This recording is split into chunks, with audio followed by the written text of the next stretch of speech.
I love that he's so special, so rare in politics. He's no frills, no nonsense, and so for the people. He's 74 years old. He could easily chill out, go sit in an Adirondack chair somewhere, but he's running for President of the United States.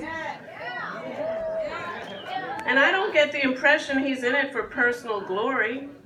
Rather, because he can't stand by and be a bystander to the wholesale sell-off of the working and middle class, while the one percenters and the corporatocracy gets fatter and richer. So, we need to heed the call to action. Remember the last campaign cycle, we were all fired up. Well, if you fire something up for so many years, it's time to burn.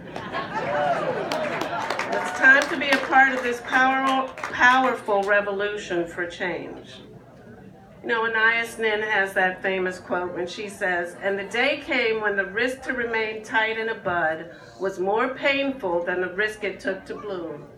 It's spring, my friends. It's time to bloom, and it's time to burn brightly. Now, I want to tell you something about Bernie and his long history of social activism. He left New York for the University of Chicago, and he was arrested for trying to desegregate schools there in the 1960s. In the 1970s, he was organizing for SNCC and CORE. He's no pop-up activist.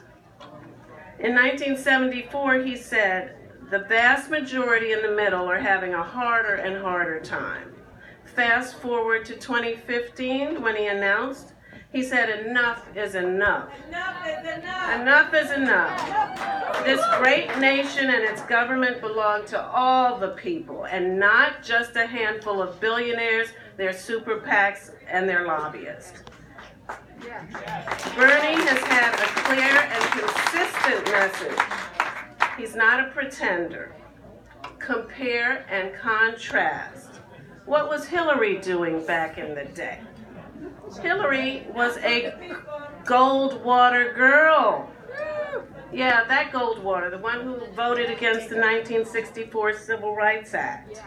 So, to borrow from the real first female president, Nancy Reagan, I say, just say no to Hillary.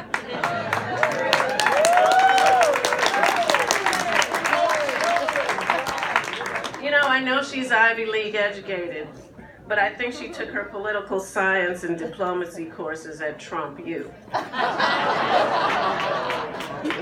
And speaking of Trump, which I won't do too much of, the Donald is dangerous and delusional. We cannot let him get anywhere near 1600 Pennsylvania Avenue.